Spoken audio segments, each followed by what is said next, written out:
people always ask about alternative healing and energy healing and lots of seemingly strange healing modalities that are out there. So I thought I'd speak to my good friend and healer, Jannion Hendricks, to let us in on what it's all about and what kind of therapies she practices and what kind of results to expect from that. So Jannion, what fun to have you here. I mean, you know, one of the things about getting to do this show is I get to speak to my friends. Yes. So tell us a little bit about this kind of magical cranio-sacral therapy. Well, I like that you use the word magic, because there is some kind of magic that does happen, but it does actually have quite a good solid grounding in science. So cranio-sacral alludes to the bones that make up your entire vertebra, your entire spine. So your cranium and your entire vertebral column to your sacrum. Right. So any being with a vertebra is essentially, in theory, able to receive cranio-sacral therapy.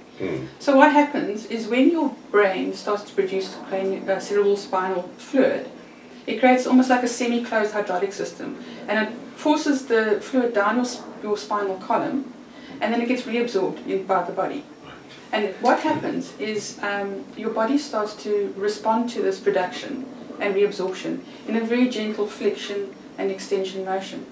Now, a good therapist is trained to palpate or feel this rhythm. There's a particular issue that is presenting in the entire being of the person. So we're talking about a physical, emotional, mental. So it's kind of beyond just the body. Yes, absolutely, because we are not just our bodies. Right. And so then this is when the magic starts to happen, because what we are actually doing is connecting into the unconscious processes of the body and the mind. So the body and mind are no longer, can be seen as separate. We laugh when we're happy and cry when we are sad, and blush when we're embarrassed. There's a complete connection with our bodies and our minds. And so we cannot divorce these two anymore, and I think that science is slowly starting to catch up with this. And, well, hopefully soon.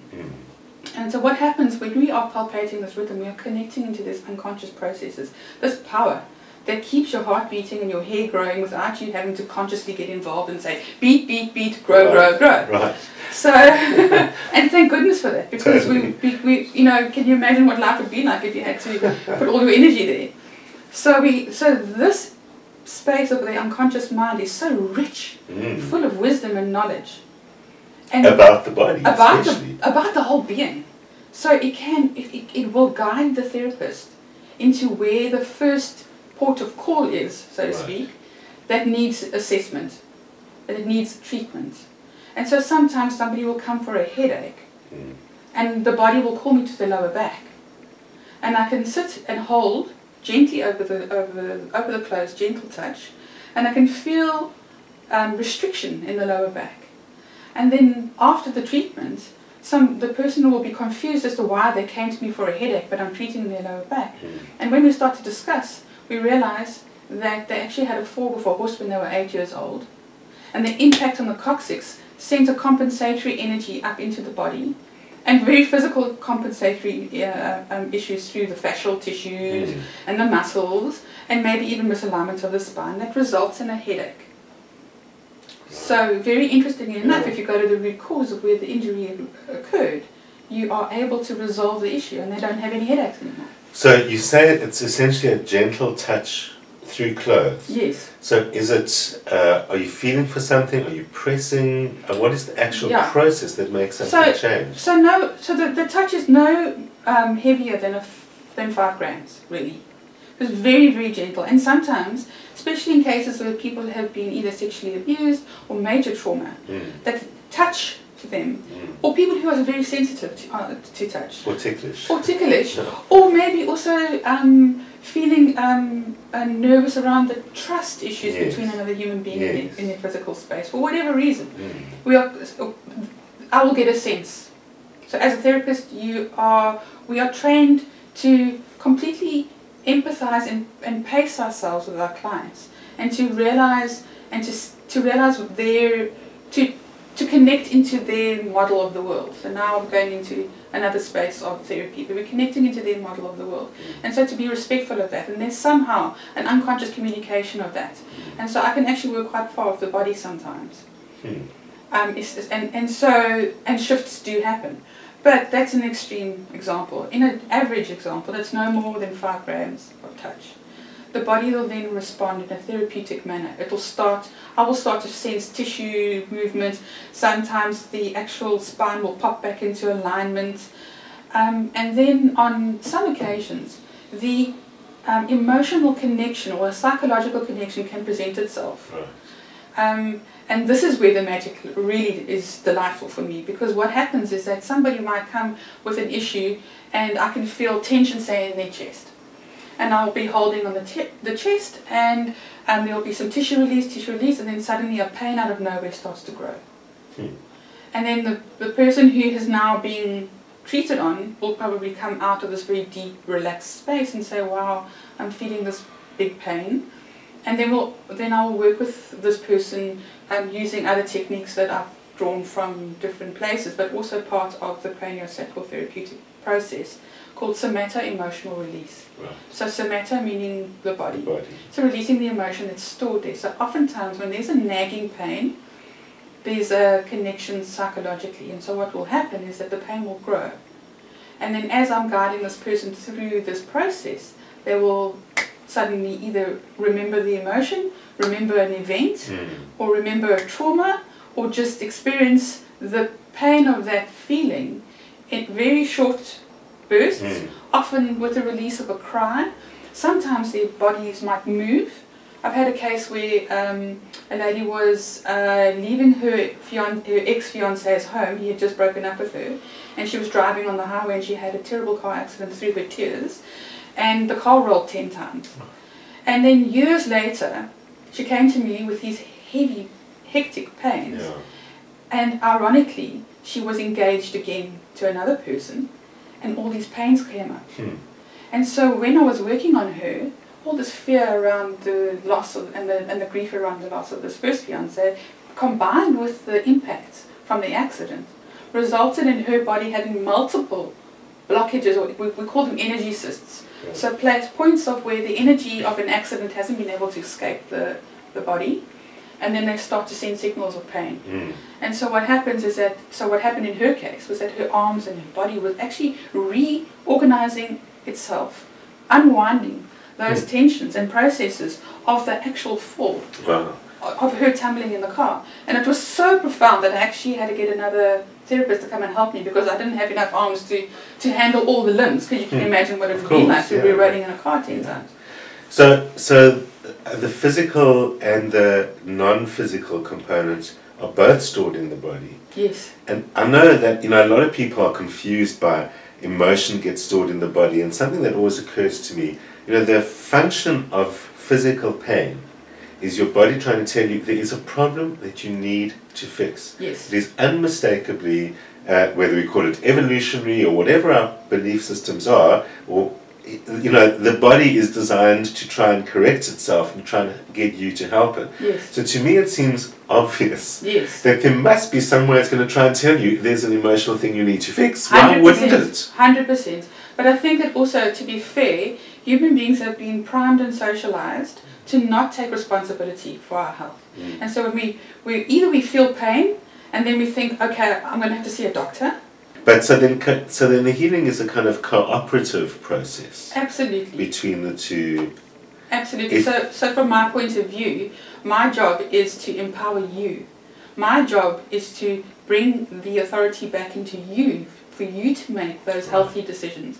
So then if you've helped someone and they've helped both heal and understand their process and so on, can they take that forward, or will they have to come back to you eventually again? Can they take it forward for themselves? It depends on what we're dealing with, how long the symptoms have been presenting. So, for example, I'm currently having a huge influx of clients presenting with anxiety. Right.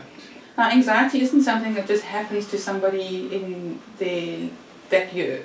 It is a stacked. They are stacked experiences.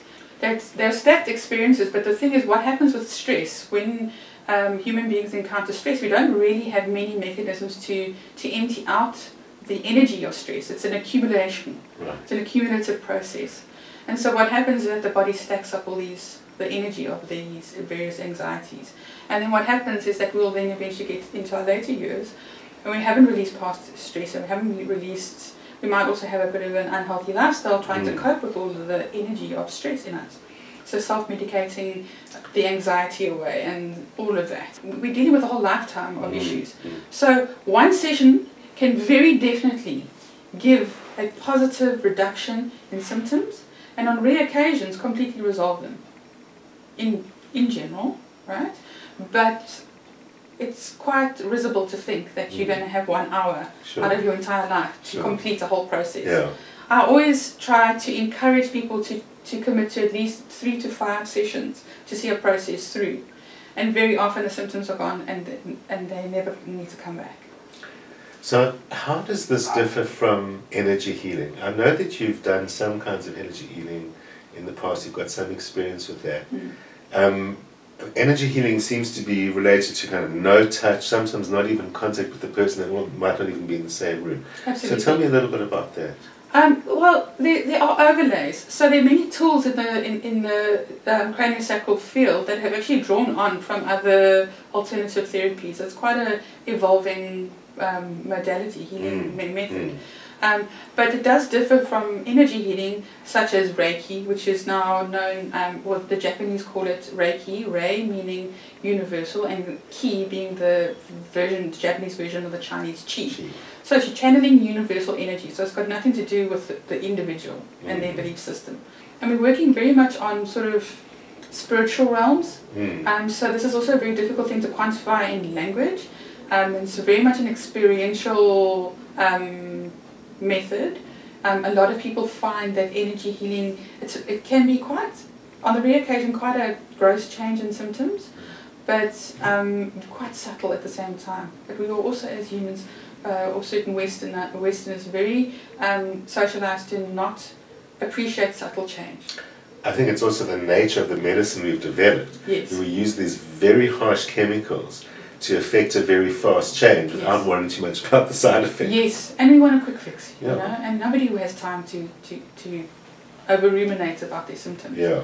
So illness and pain has a message. Yes. And so the Reiki master or anyone who's working with the subtle energies, will they be able to tell you what the message is? Yes, I think there are some practitioners that are able to channel into a more psychic space.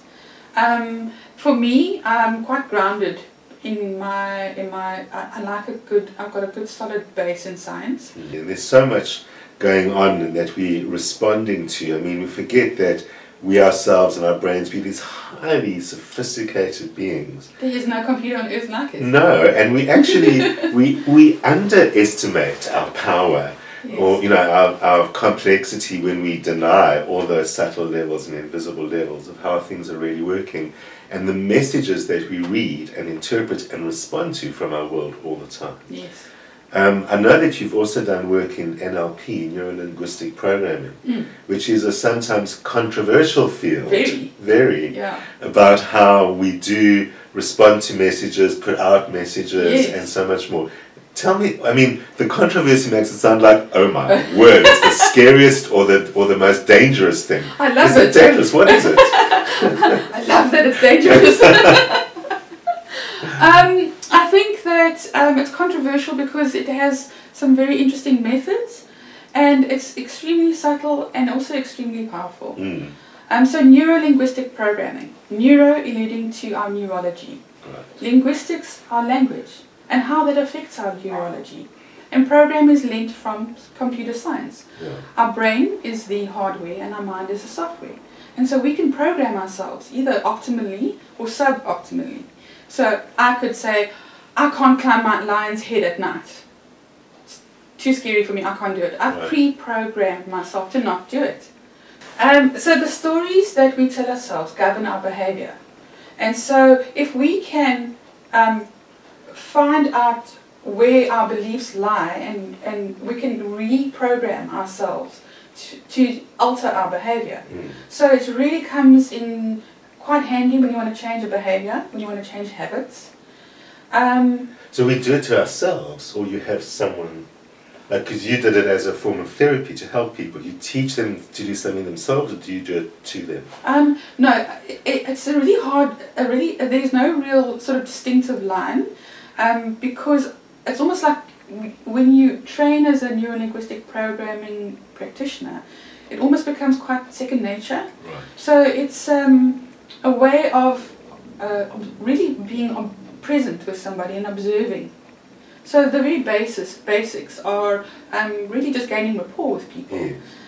And so what we're trying to master in our engagement and with somebody else and developing that rapport is we want to understand how people think and what their map of the world is.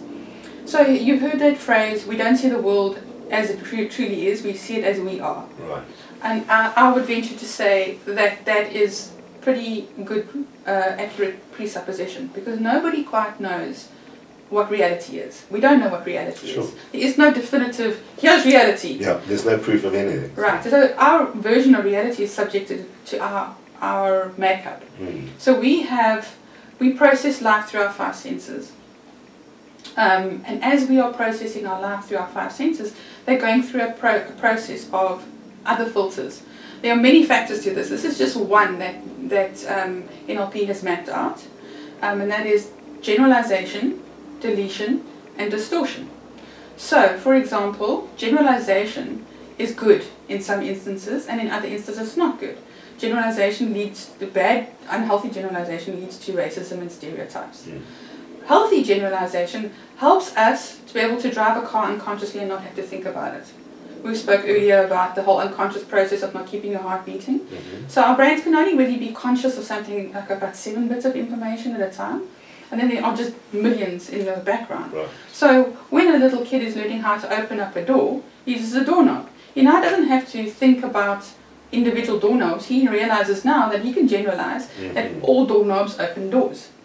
A healthy generalization. Right. But I'm not good enough is a massive generalization that is not necessarily going to serve me. Right. Because that deserves to be challenged. That belief deserves to be challenged. How are you not good enough? Are there any other times when you have been good enough? So it's really about how we think and create our own kind of reality and belief system. And then the process of NLP as a therapeutic method shows people how to kind of re-style their thinking. Absolutely.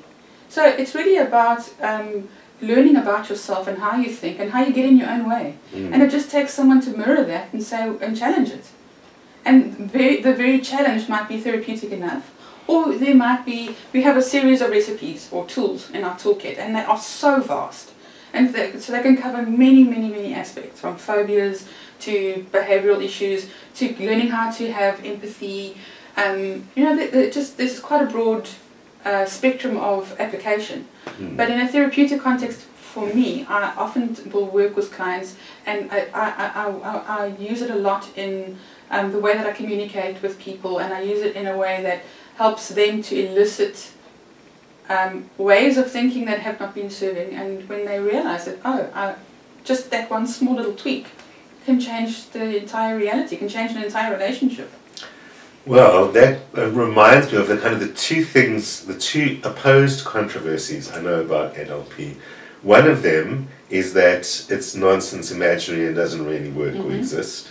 And the other one is that it's dangerous because you can kind of make people do things without them realizing. Yes. So I think both of those, to me, have been demonstrated by that well-known street magician. What's he called? Street magician. I don't know if they still call themselves that. Darren Brown. Yes. He's been on TV. People will find him on YouTube and on Netflix. And his method, according to him, is essentially NLP, mixed in with some magic and the usual thing magicians do to make you look somewhere else and those kind of things.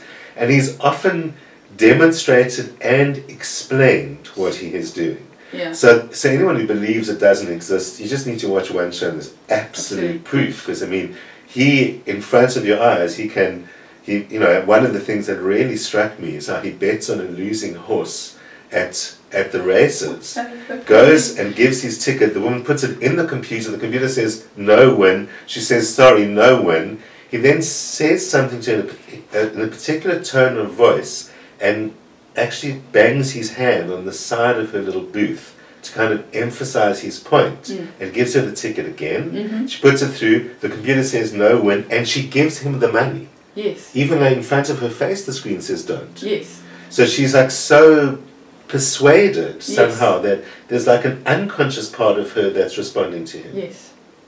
The other thing that he did, the frightening kind of, I suppose that's frightening enough, is he stops a person on the street, says something to her, who then she turns on a little dead end, and she just walks up and down this dead end. That's it. She's no longer going to wherever she was going to go to. Yeah. So how does that differ from brainwashing? Yeah, well, I mean, it is brainwashing. But the thing is, we are being brainwashed all the time. I mean, you watch a TV show, you are being brainwashed. I mean, and when I say that, I mean, it can be brainwashed through commercials. I mean, NLP and marketing are close cousins.